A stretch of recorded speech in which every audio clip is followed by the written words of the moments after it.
Beneath the roar of the freeway where shadows settle and the cold waits like an old debt lives a man most of the city has forgotten. His name is Luis Moreno, 74 years old, a father, a builder once now holding his life together with cardboard walls and a single photograph. Tonight, the wind will push him to the edge of what a body can bear. And tomorrow, a voice will call his name in a way he thought he'd never hear again. Stay with me for the next few minutes. This is not just a story about surviving the streets. It's about the walls we carry, the ones we leave behind, and the ones that finally let us in. Above the city's sleep trucks grumbled over seams of asphalt, and their weight thrummed down through the ribs of the overpass like a tired heart. The sound arrived in waves, dull, then sharp, then dull again, crossing the air the way dusk crosses a room. It shook a light drizzle free from flaking girders and laid it softly on the cardboard beds below. The concrete smelled like rain and exhaust, like something that had forgotten sunshine and remembered only the cold. Luis Moreno let the sound pass through him. He was good at letting things pass through now, time hunger. Whether the kindly gaze of strangers, the insults of those too young to have learned what words could do. 74 winters had taught him the economy of silence. When the trucks rolled, he counted their pulses instead of minutes.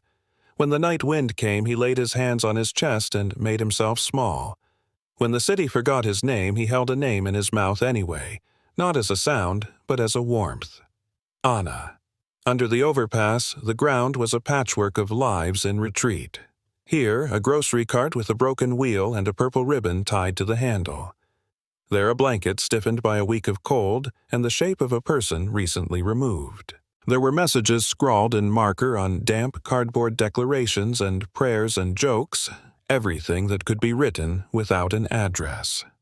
Beyond the stanchions, the dark opened into a ragged lot, and beyond that, palms held out their long hands to whatever sky the city had left.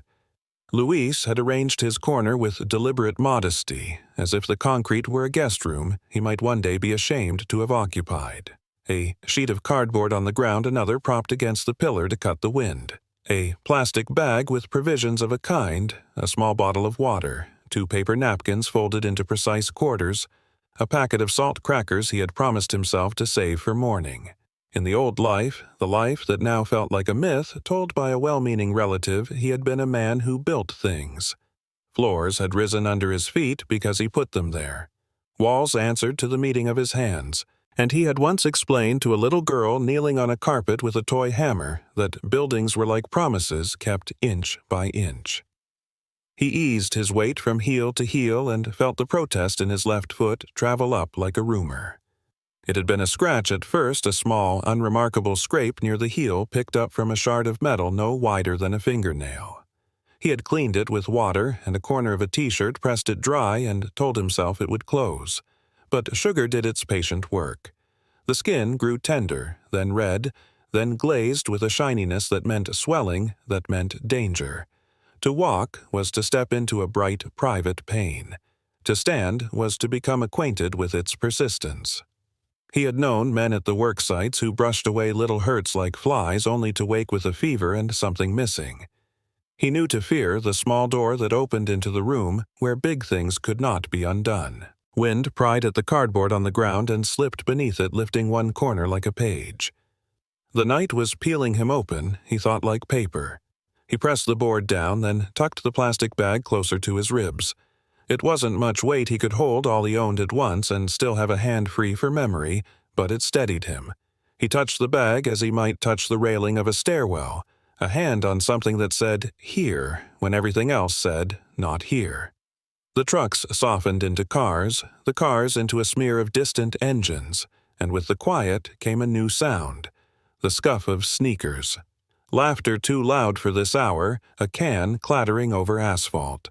It drew nearer and split into voices human and quick-moving with the lazy certainty of people whose threat was casual rather than intentional, which was more dangerous. Luis recognized the rhythm of arrival before the faces slipped out of the dark. They came like weather, 4 of them, shoulders squared and loosed their layers of clothing a swagger against the cold. They carried their lives in plastic bags and wore their histories in the set of their mouths. Rain dotted their hair and shone on the angles of their cheekbones. One had a baseball cap cocked sideways, another a scarf knotted high at the throat, another a stack of bracelets that chimed when he lifted his hands. They were young, in the way of abandoned stuff, dented, but still bright, uncertain which dents mattered. They spoke to one another as if no one else existed, and perhaps no one did. They set their bags down in the dry portion of the ground with the efficiency of a claim. The one with the bracelets kicked at a folded blanket that was not his and laughed again. Luis turned himself smaller. He had learned beneath roofs and above them that the body could be a punctuation mark, a comma the night barely noticed, a period that ended nothing. Stillness was his grammar. He kept his gaze on the ground the way a man keeps a secret. He knew it would mark him as prey to some and as a wall to others. He hoped for the latter. The bracelets chimed his way. A shoe came down on the edge of Luis's cardboard. A voice said something he didn't quite catch, a word that had nothing to do with him but meant him anyway. The shoe pushed harder, and the edge of the cardboard slipped from under Luis's hand. The cold crept into the new space like a spy. He lifted his palm and made a small, apologetic gesture, as if he were at fault for taking up the square of ground on which he lay. The shoe nudged his plastic bag. The bag yielded and slid. The laugh grew sharper, iron finding the music.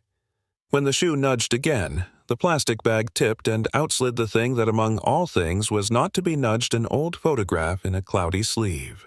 It caught the light and showed a rectangle of sun, a man who looked stronger than he felt.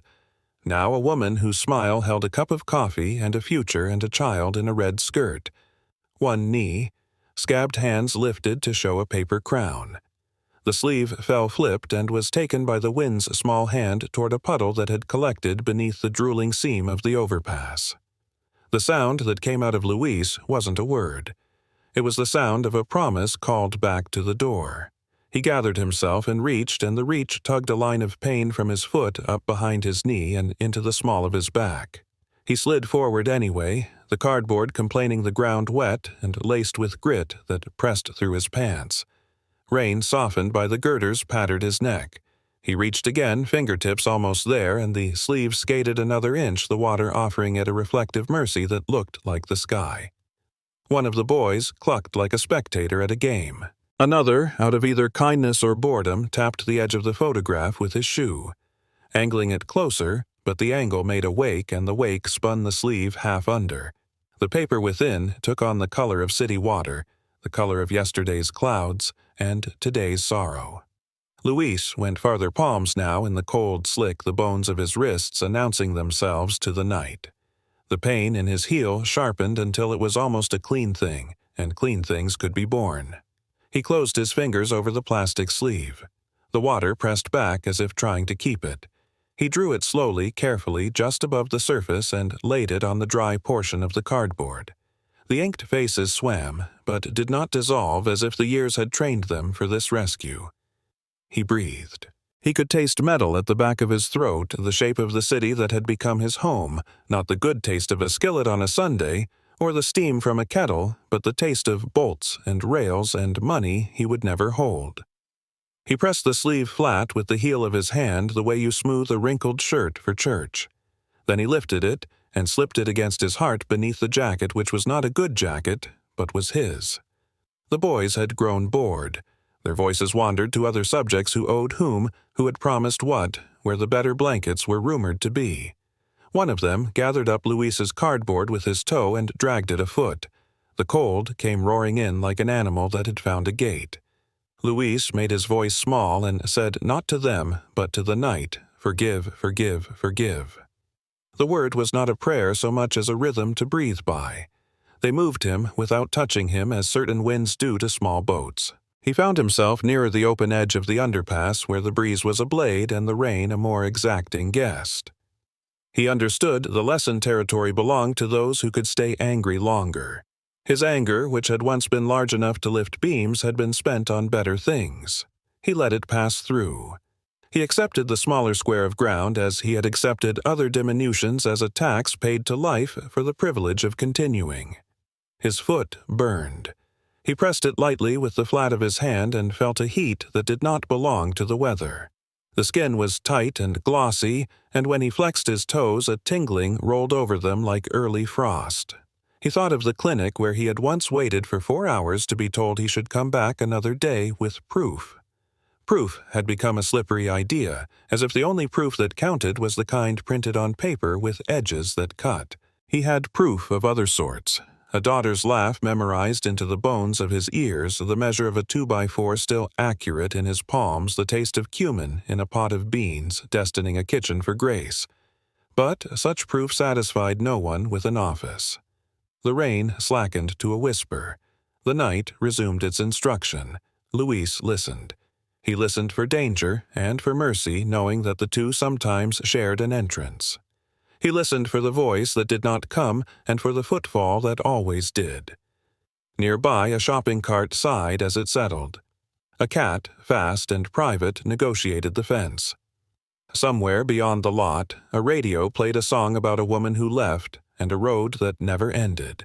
The singer sounded resigned to both. He arranged himself into a pose that respected both pain and pride. He folded one napkin into 2, then 4, then 8, then tucked it beneath the heel as if paper could mediate the quarrel between bone and ground.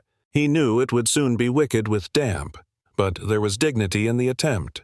He adjusted his jacket, brought the collar up, and pulled the plastic bag to where he could rest his hand upon it. Even that small contact answered a hunger not strictly for food. A memory grew out of the night with the persistence of a weed between stones. It was a job site in the heat, not cold years and states away. The air had been so bright you squinted, and the wooden forms for poured concrete stood like empty bookshelves waiting to be filled. He had drunk water from a jug and passed it along and heard another man say the word foundation with the reverence of a blessing.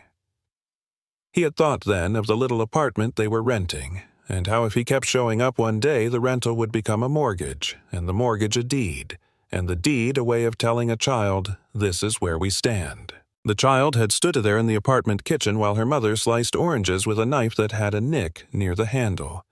The blade made a sound like a zipper as it bit the peel. The room smelled like citrus and soap. The girl wore a red skirt that flared when she spun and a paper crown stamped with the name of a grocery store. She had held the crown up to him and commanded him to wear it, and he had done so because there is a certain kingdom where the only law is delight, and he had wanted to be its subject forever. He had bent down to her height and said something he could not now recall, but what he meant then and always was, "You are my address." A gust drew him back to the present. The sleeve of the photograph rasped against his chest through the jacket. He pulled it out and looked again at the faces. The rain had licked the colors, but not eaten them. The paper crown tilted over one eye. The man in the picture, younger shoulders confident beneath a work shirt, had believed he could keep a roof over 3 heads by sheer intention. He had not accounted for how roofs leak, or how distance once invited keeps coming like a guest with nowhere else to be. His stomach argued for the crackers. He had told himself to wait until morning because bread in the morning meant purpose. But his body, hearing the wet night and the complaint of his foot, voted for now. He opened the packet with the carefulness of a man handling photographs. The salt grain glittered in the gloom. He let one cracker soften on his tongue the way he had been taught to receive communion, not because of belief, but because of the way reverence eased the bite of ordinary things. Somewhere behind him, the bracelets chimed again. The boys were settling into their own geography, staking their own small claims against the cold. He tried, as he often did, to make a study of them divorced from fear, as if they were not adversaries but weather patterns. He wondered what voices they heard in the backs of their minds and what gust had pushed them here to this bridge, to this chapter. He felt a tender sympathy for their bravado, for the way they threw their talk like stones into an indifferent dark and waited for a splash that might mean recognition. Pain in his foot grew from a bright note to a chord. He rehearsed the litany. Keep it clean, keep it dry, rest when you can walk, when you must avoid the glass, avoid the men who notice. The last item mattered most. Predators were cartographers. They drew maps of vulnerabilities with dreadful accuracy. He hid the limp when he crossed the lot in daylight. At night, he kept his back to concrete whenever possible, so sight lines and exit routes were not luxuries, but tools. He had been a builder once. He still thought in lines and loads. The overpass was a crude cathedral, the pillars its tired apostles. He chose his pew accordingly. A siren tested the sky, and then receded more bored than urgent. He curled his fingers and found a warmer pocket at the crook of his elbow, then tucked his hand there. A smell, faint and medicinal, rose from his foot. It reminded him of the antiseptic from a clinic he had visited in another part of the city where a nurse had explained something about insurance and outreach with an earnestness that did not reach across the desk. He had nodded in the rhythm of the conversation, yes, he understood, but inside the words fell against each other and made nothing. Time moved like a cautious animal. He taught himself to follow it without frightening it. He breathed with it slow and even. He counted trucks again, their axles, their echoes. He measured the distance between one set of taillights and the next as if it could sketch a calendar. In the blank spaces, he assembled a shelter out of memory. The green towel that had always hung on the second hook by the bathroom door, the teaspoon with a dent where a cousin had once closed a drawer too hard, the stain on the ceiling shaped like South America. He had left those things to time, and time had kept them or lost them. He could not know, but he could visit them. It cost nothing but attention. The cold came in small, articulate touches like someone trying to wake him without alarming him. He replied with the little adjustments that meant he was still here. He shifted his weight. He brought his knees nearer. He tightened the jacket's zipper an inch. He thought of how his daughter had slept as a child, hands above her head as if in surrender to a gentle arrest. He had once stood at her bedroom door and watched the rise and fall of her breath for long minutes, a guard against evils that did not consult him. If love were measured, he thought now it would be measured in such useless holy vigils. A figure moved at the edge of his sight, small, tentative. Maribel. He knew her step by its care, the way it announced itself to the ground before asking permission. She paused a few yards off as if not to scare him, and though she did not speak, he felt the square of bread she would have offered if she had any left. He lifted one hand an inch from the cardboard, a salute of companionship, then lowered it. She drifted away, her shape smaller than the pillar and greater than its strength. He would trade nothing he owned for a shoe that did not rub. He would trade a day of appetite for the moment of waking without the brief terror of not knowing where he was. He would trade a story from his past for a fact from his daughter's present. He would trade everything for the first hour of morning, when dew transformed trash into jewels. But wishes had become for him a currency that bought nothing. He kept them in a pocket anyway, like a letter from someone gone. The night widened. That was the only way to describe it. It didn't get colder so much as larger, a room expanding without furniture. He lay inside it and let it happen, knowing that resistance leaked heat faster than surrender. The photograph returned to his hand as if invited by the cold. He traced the shape of the paper crown, the small scar on the girl's knee, the curl escaping the mother's braid. The man in the picture was looking slightly off-frame toward something that had made him laugh seconds before the shutter clicked. Luis tried to recall what that something had been. He could not. It occurred to him that photographs collect people and neglect their reasons, and yet we keep them anyway, like maps without legends, because they still deliver us. Near the open edge of the overpass, the breeze brought a smell of damp dirt and cut weeds from the lot beyond a smell that in another life would have made a garden possible. He thought of soil warming under a hand of seeds, believing invisible instructions of patience with a calendar too slow for the city. He let the thought sit beside him like a guest who did not require conversation. His foot throbbed, and he imagined the blood inside behaving like a stubborn river beating against the eroded bank. He pictured the boats of medicines he could not name. He pictured, too, the face of a nurse like the ones in the bus posters, a stranger's kindness in stock photography.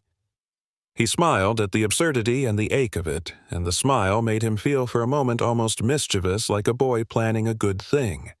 Above a truck's brakes released with a sigh, an animal finally allowed to lie down.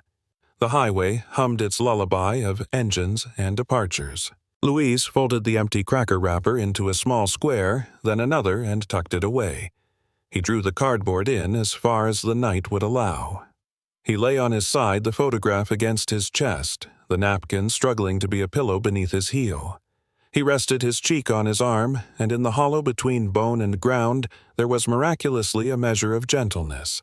He closed his eyes and learned again the task of sleeping in pieces. He slept for the length of a light turning from red to green to red above some empty intersection. He woke because the bracelets chimed. He slept for the length of a bus pulling to a stop and the hiss of its doors. He woke because a cat leapt from one universe to another using his spine as the bridge.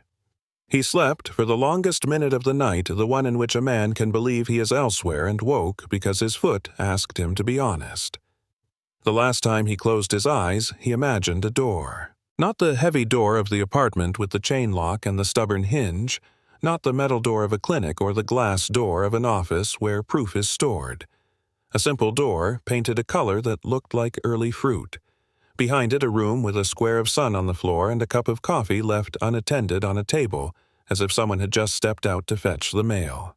He stood outside that door, as he had stood outside many, his hand ready to knock. He did not. He let the idea of knocking live in his hand like a small bird. He thought tomorrow, not as a promise he could keep perhaps, but as a direction the heart could lean. When dawn finally lifted its pale face to the underside of the bridge, the city had not changed. The concrete did not soften. The boys did not become kind. The photograph did not dry entirely at the corners. His foot did not forgive him. But there was a new sound, the first bird arguing with the freeway, and in its thin, unreasonable insistence was something that felt like permission. Luis opened his eyes, and the day was there, waiting to be survived. He touched the plastic sleeve, then the ground, then his own chest, noting that all three existed. He sat up slow, as honest prayer. He pressed his heel into the napkin and felt its compromise. He breathed, and the breath went in.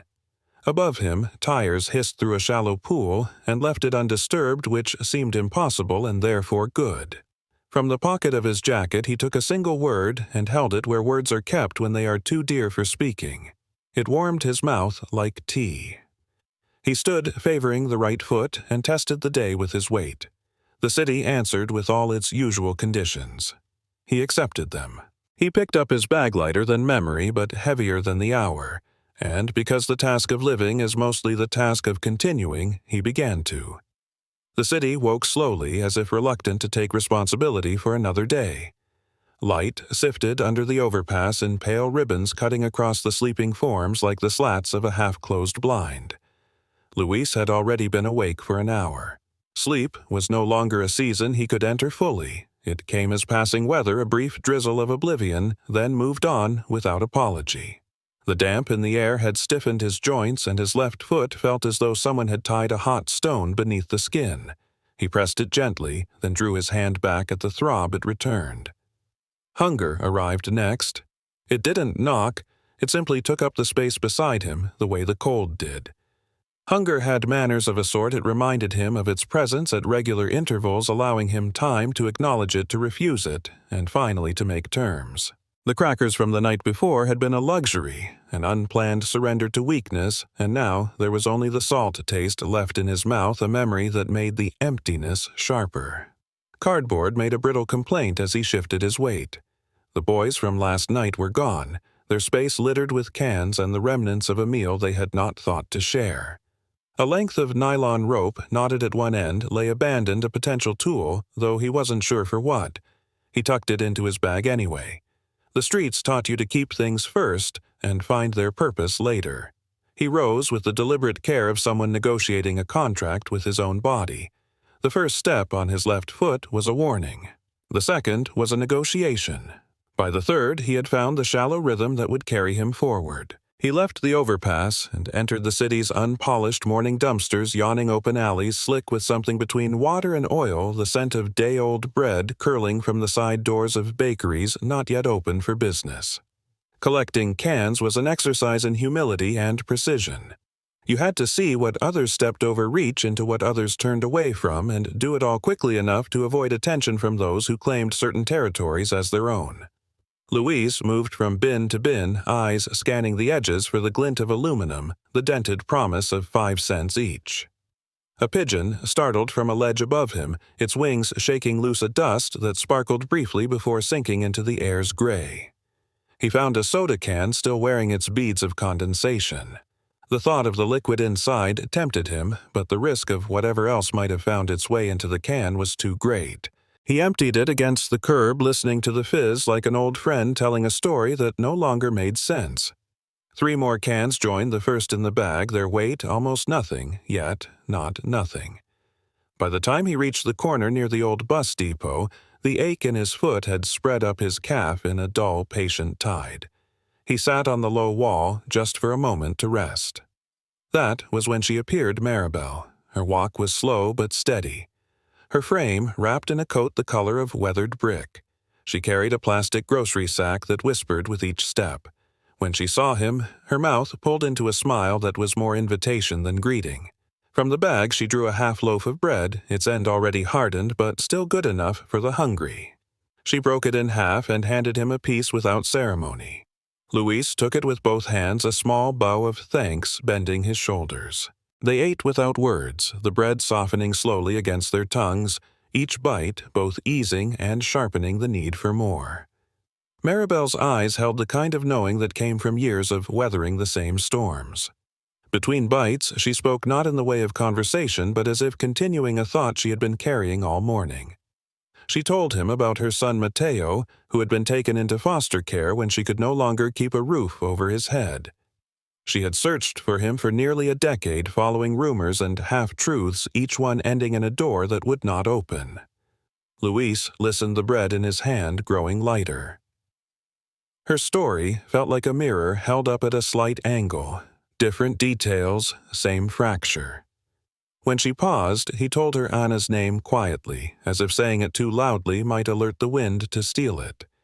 Maribel tilted her head as though the name belonged in a file she had read once. Then she said something that made him sit straighter a few weeks ago at a shelter downtown. She had heard someone mention an Ana Moreno, a woman asking about a father she hadn't seen in many years. It could have been coincidence. Moreno was not a rare name. But in the small, stubborn part of Luis's heart that still kept the door unlocked for miracles, the words fell like sunlight through dust. He wanted to ask where, when, how. But before he could, a shadow fell across them. It was one of the younger men from under the overpass, his jacket now zipped to the chin, his eyes sharp with possession. He said nothing, only looked at the bread in Luis's hand, then at the bag beside him. The meaning was clear. Luis closed his fingers tighter around the bread.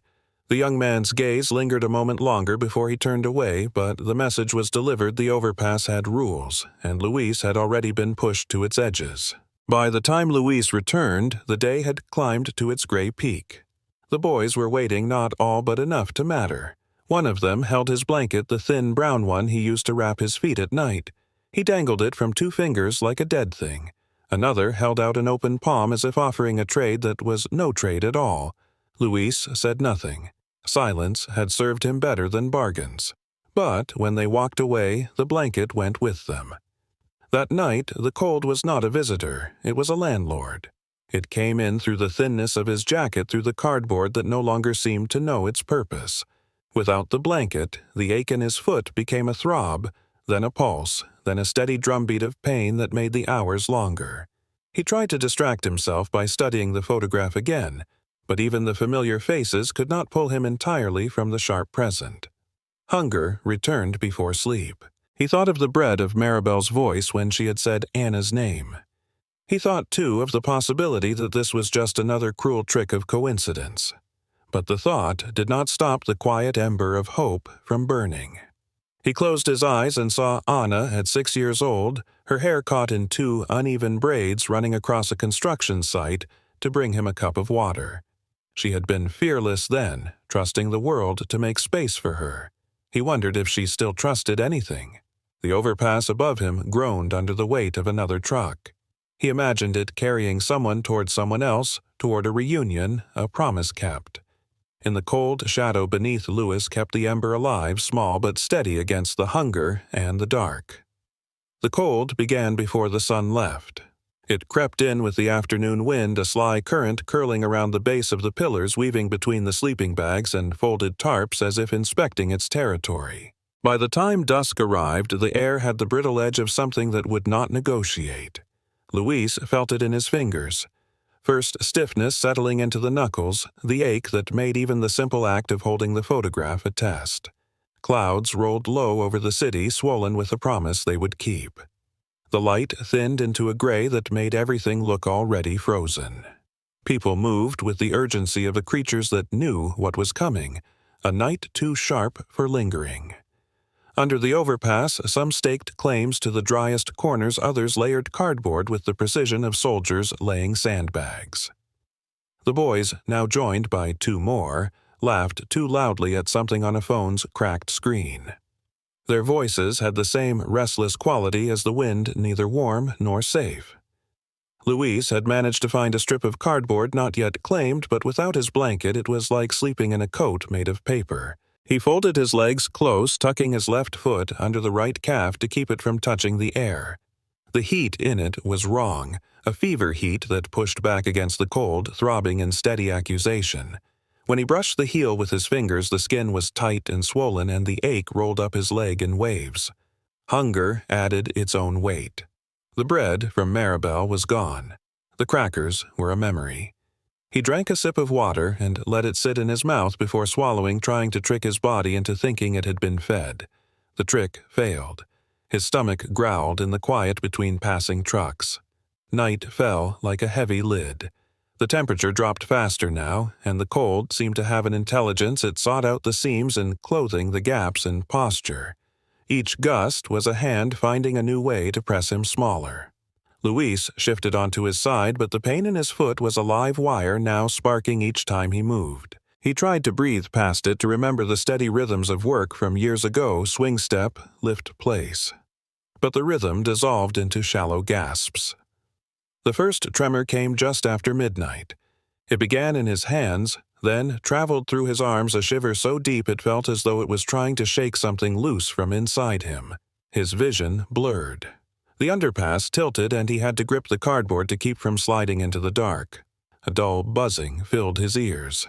He knew this feeling, had known it on days when the work was long and the lunch break too short, when sweat drained the sugar from his blood faster than his body could replace it.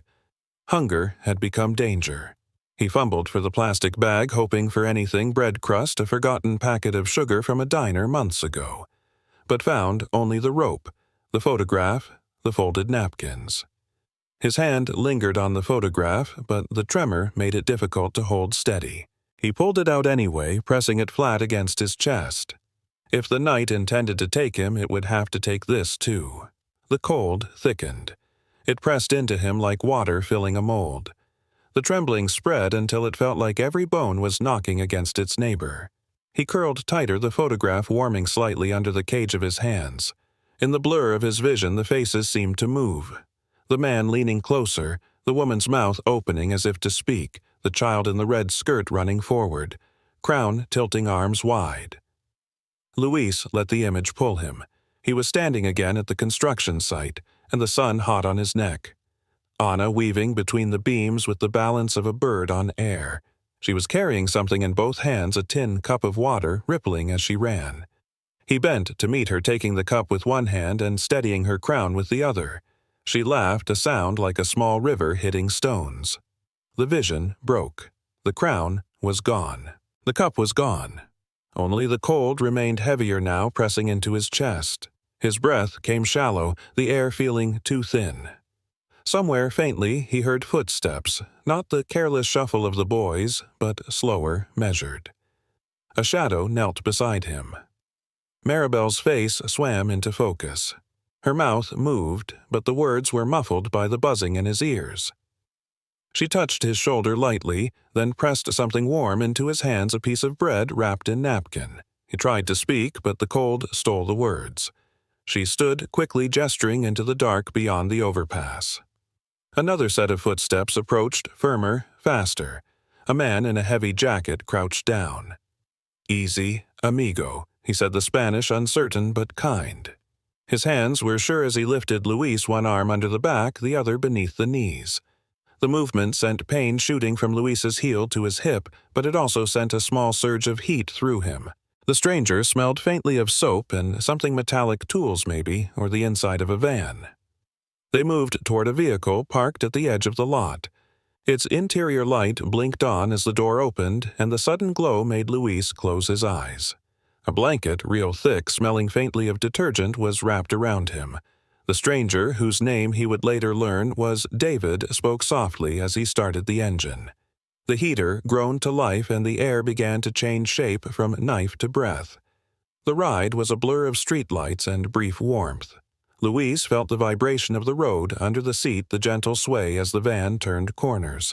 His grip on the photograph never loosened. Each time the blanket shifted, he pulled it tighter, guarding both himself and the small rectangle of paper. They stopped at a building painted in muted blue, a sign above the door reading "Community Outreach" in letters that had seen too many seasons.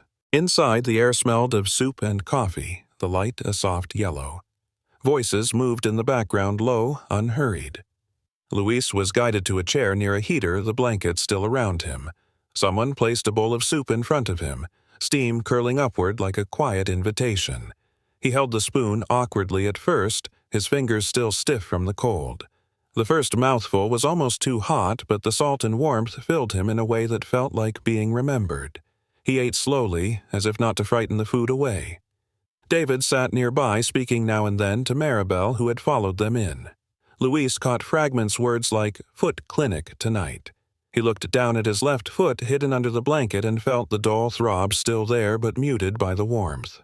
The swelling would still need attention. He knew this. But for now, the pain had loosened its grip. When the bowl was empty, someone handed him a pair of socks still in their wrapper.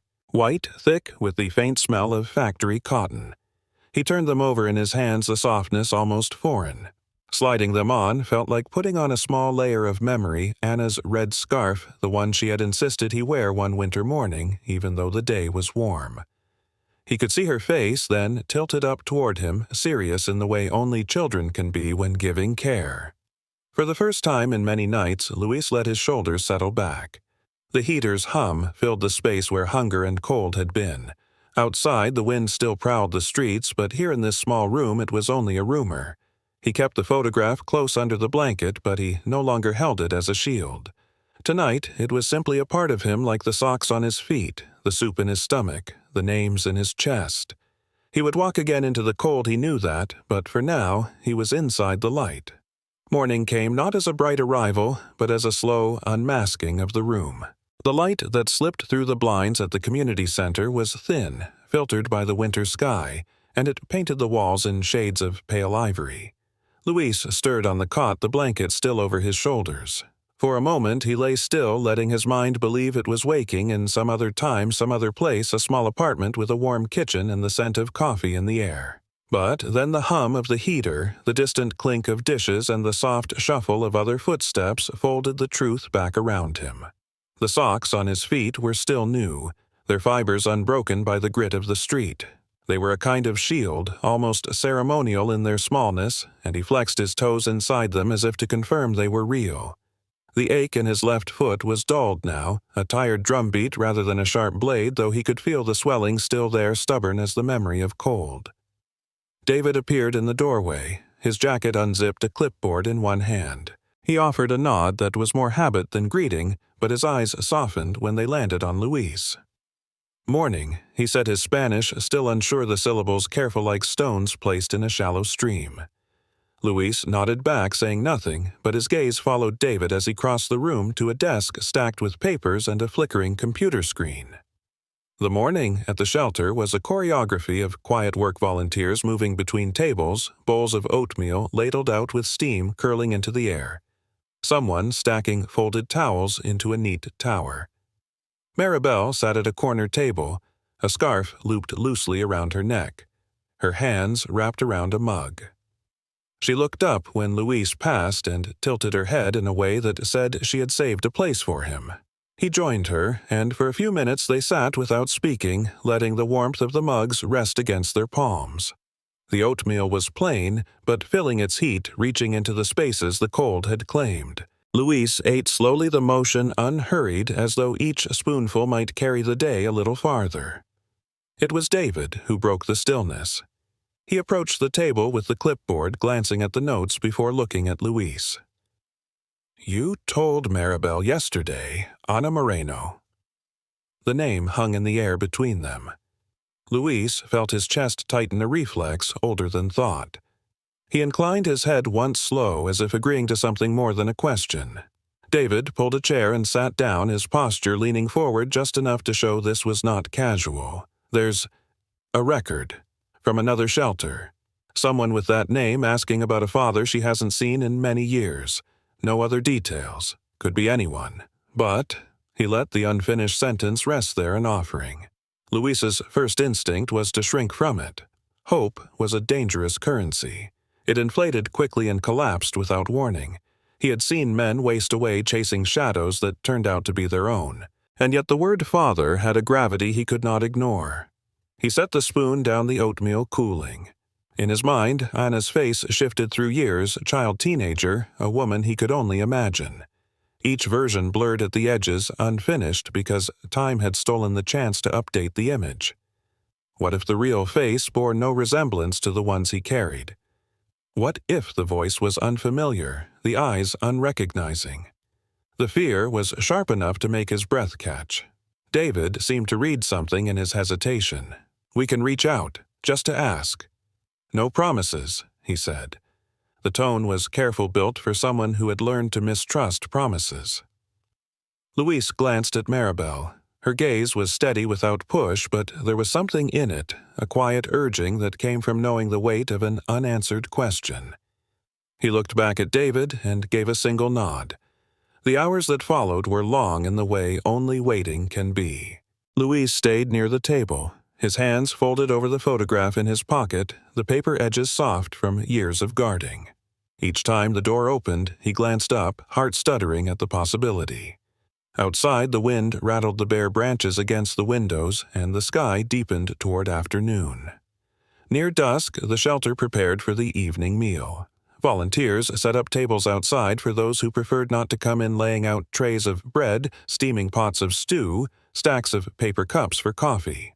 Luis helped in small ways, passing out napkins, holding the door open as people moved through. It kept his hands busy, if not his mind. It was during the distribution that the sound came.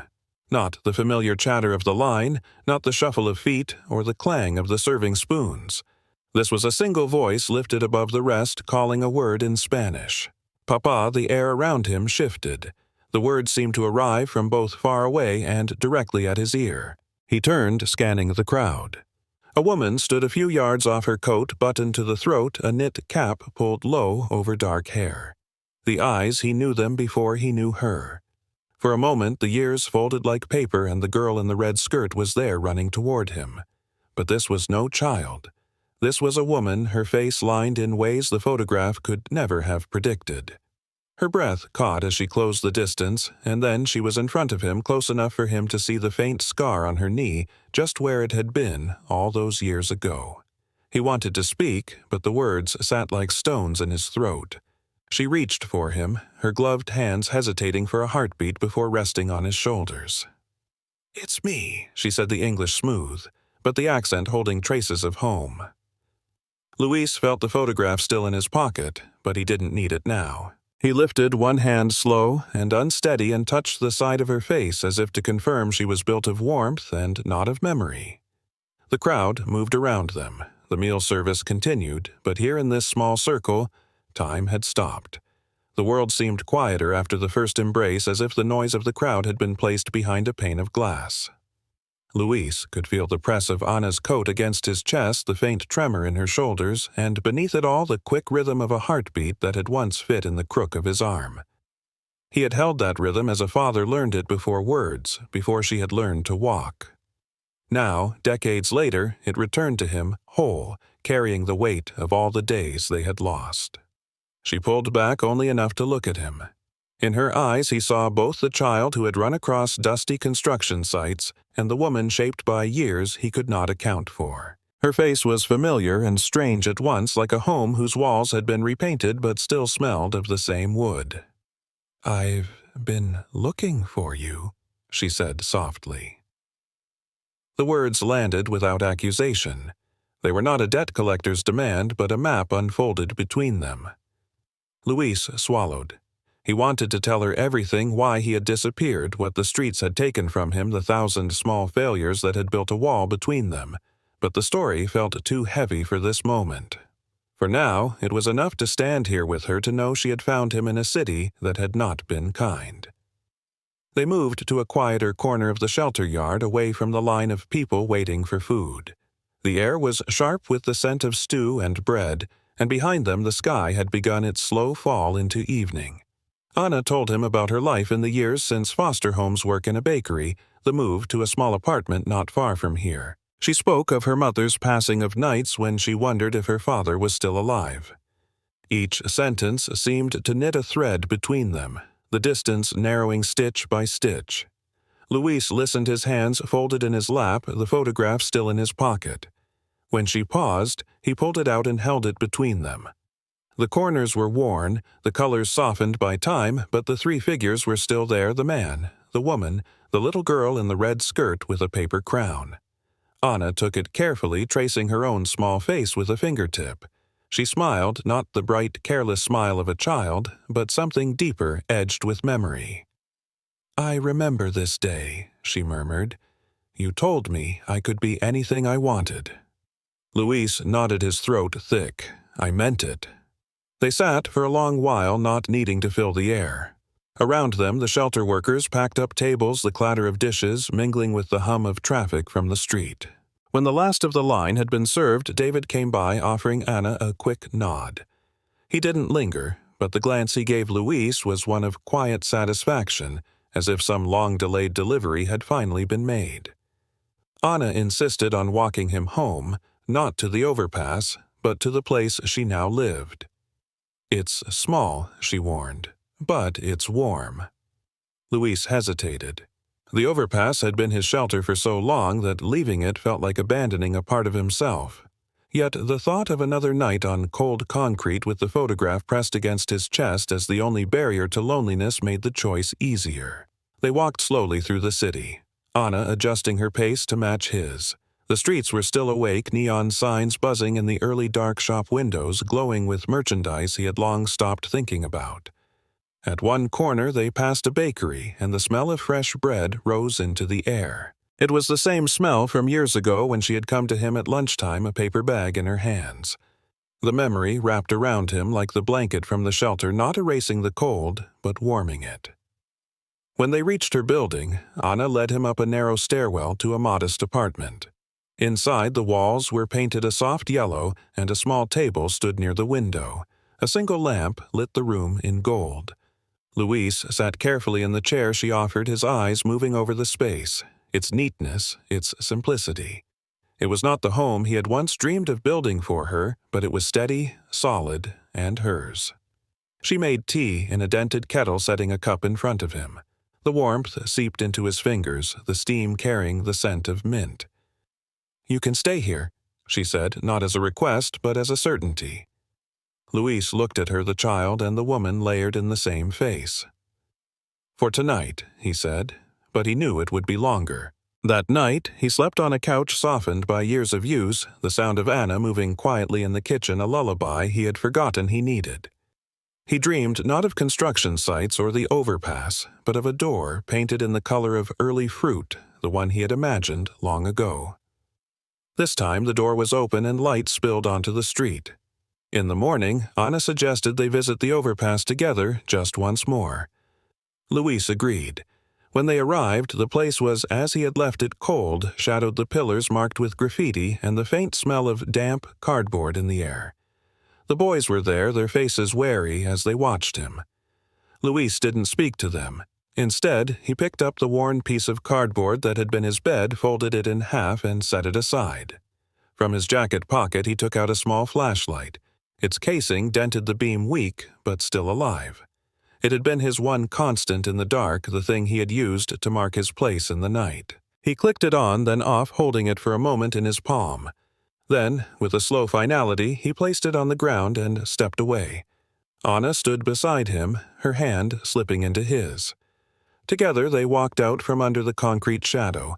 The air was cool, but opened the light of day unfiltered. Luis felt the photograph in his pocket, but he didn't need to look at it now. The living presence beside him was proof enough. Somewhere behind them a truck roared across the overpass, but its sound no longer pressed down on him. Ahead, the street stretched toward something new.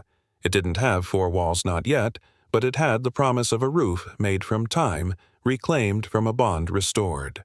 Not all walls are home, Luis thought. Some homes are made of hands held and names spoken without fear of losing them again. And as they turned the corner, the weight of the overpass slipped from his shoulders. If this story touched you, if it reminded you of the power of connection and the quiet strength of hope, please subscribe to our channel. There are more journeys like Luis's stories of resilience, healing, and love waiting to be told. By subscribing, you help us bring them to life and keep these lights burning in the dark. Not all homes have walls, and not all walls belong to homes. For Luis, it was never about finding four corners and a roof. It was about finding the face that had been missing from every place he'd ever slept. If this journey touched something in you, if it reminded you of the hands you've held and the names you still keep safe, subscribe to our channel. There are more stories waiting. Stories of hope that survives the winter of love that finds its way through the noise. Stay with us. The next light might be yours.